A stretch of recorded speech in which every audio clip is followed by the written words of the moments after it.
Hi,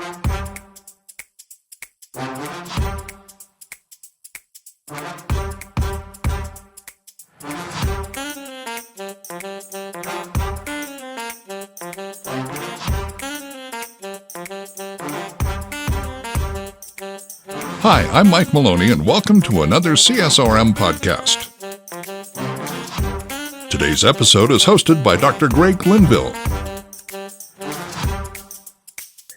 Well, hello, everyone, and welcome to another CSRM podcast. Today, we are joined with special guest, Paula Coley, and she has a very unique ministry, and we are going to learn a lot about that.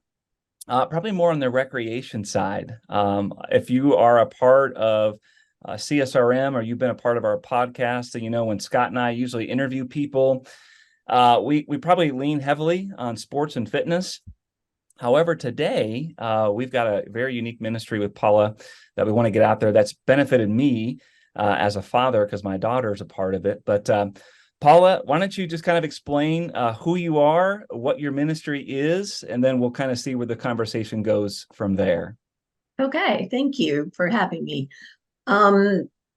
It's Christian Horse Lovers Club Ministry. It is a 501c3 organization that was started in Wisconsin by a lady named Kim Shanks.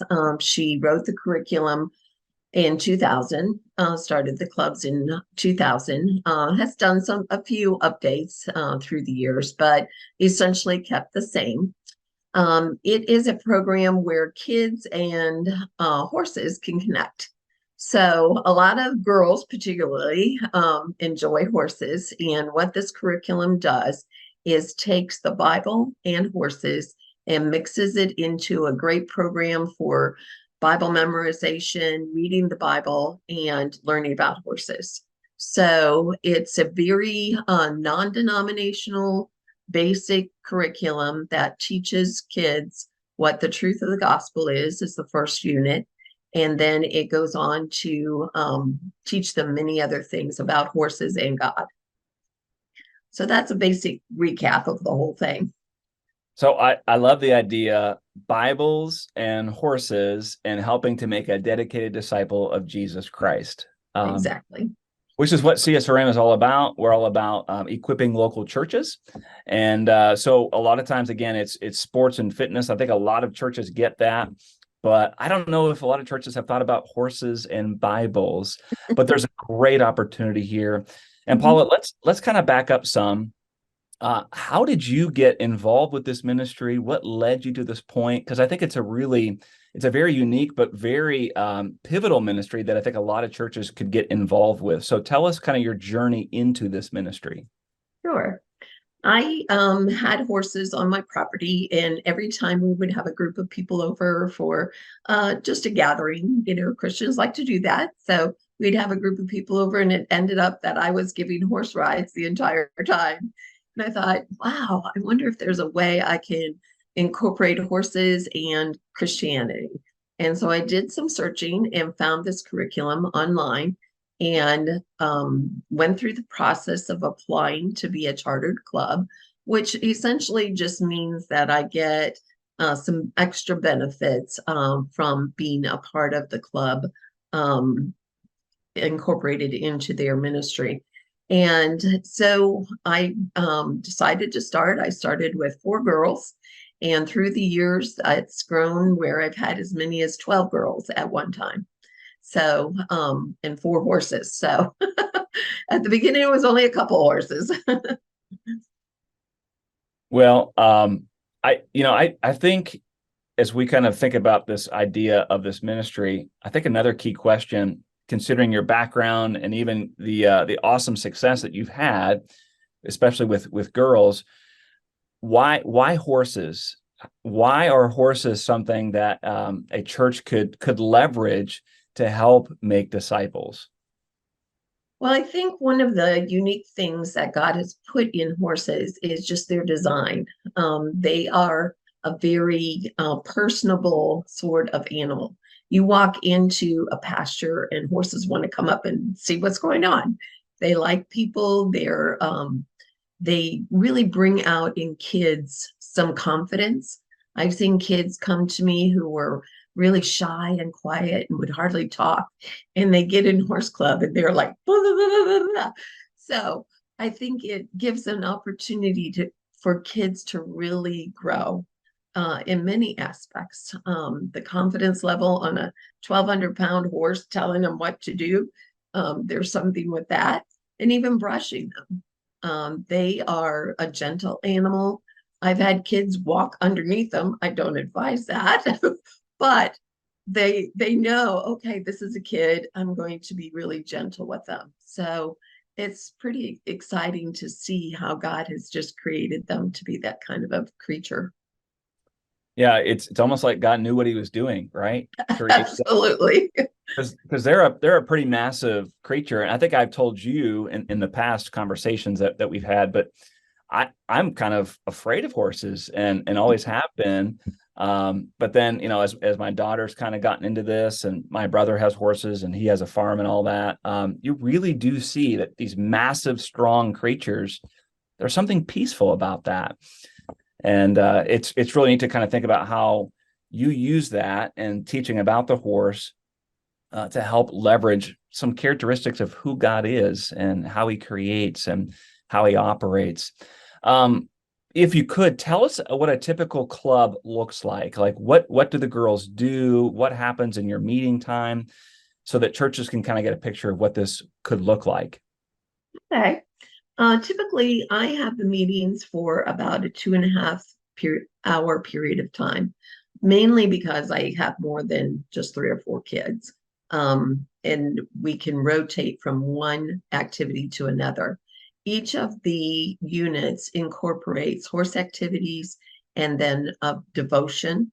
The devotions typically take, depending on discussion, about 45 minutes to an hour to do. It's a question and answer sort of thing where they fill in blanks, look up Bible verses. So I think it's a wonderful tool for kids learning how to open a Bible and find a book in the Bible. I know many of them are used to the on the phone, look it up and don't have to find where it is in a Bible, but I really encourage them to have a Bible and find that Bible verse. But then they also have the aspect of riding a horse, learning safety around a horse, how to lead a horse, how to be on a horse safely and get that horse to walk, trot, and maybe they'd advance it even to a canter, which is a faster speed on a horse. So it allows them to interact with the horse, have Bible time, and then we have, usually because it's a little longer time, we have a little bit of snack. Some of the units incorporate some learning of some songs, so we might sing a song. Sometimes just to help the kids with some Bible memory, I might do a Bible memory game, just to help them move along in that. The kids are always laughing and talking, and it's a lot of interaction between each other too. So that's why it takes a little bit of time, to get through the program. Because I don't want to rush it. I don't want to make it just a got to get this done kind of meeting, but have fun doing it too. So I think it's a wonderful program. Each of the units have some different things in them.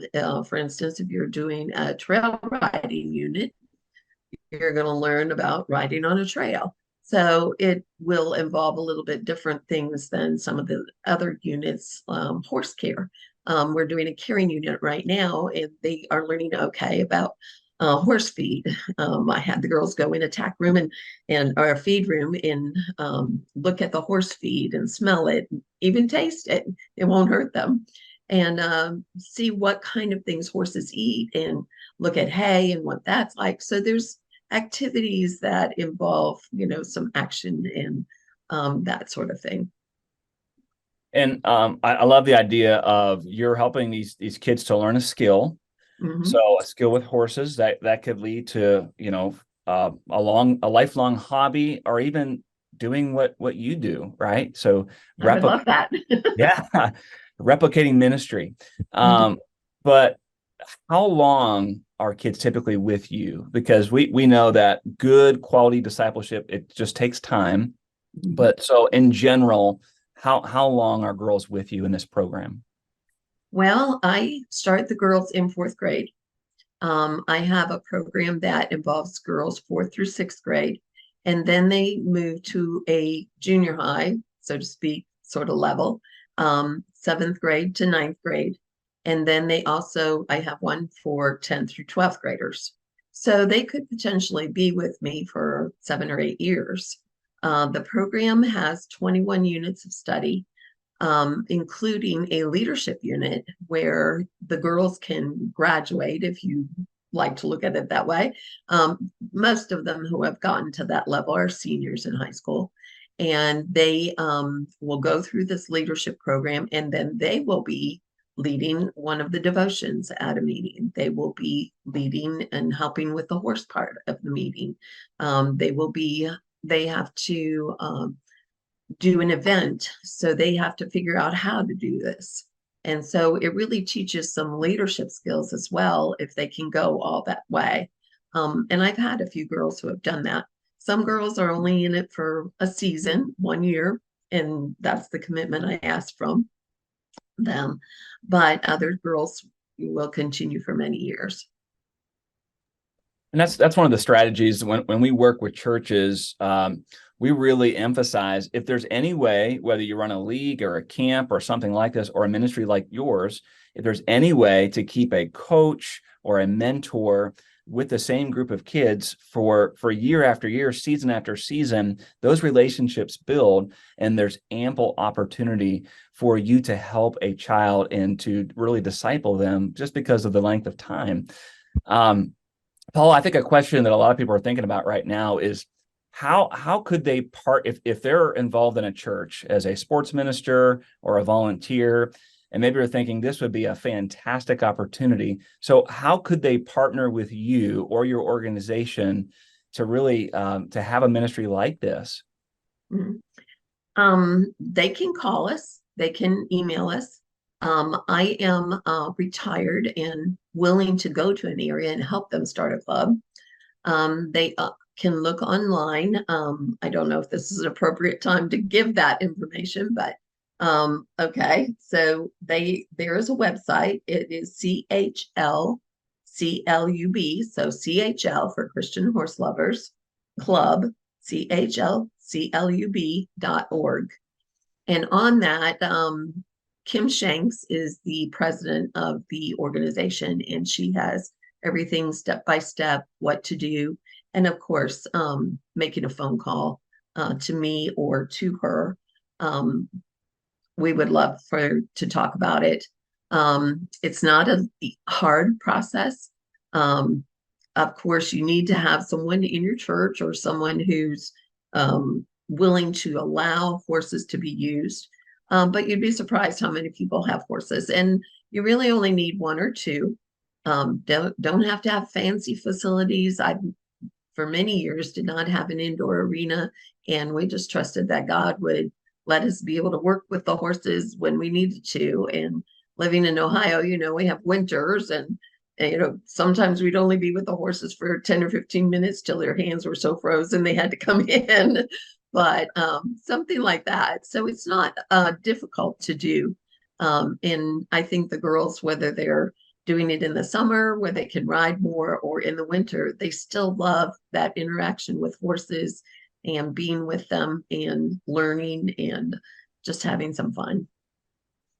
Yeah. And do you have any stories or any concrete examples of maybe of a church who did reach out to you and that there was a bridge built and they considered that a way to kind of move people along when it came to their discipleship? Like any stories like that, any encouragement for churches?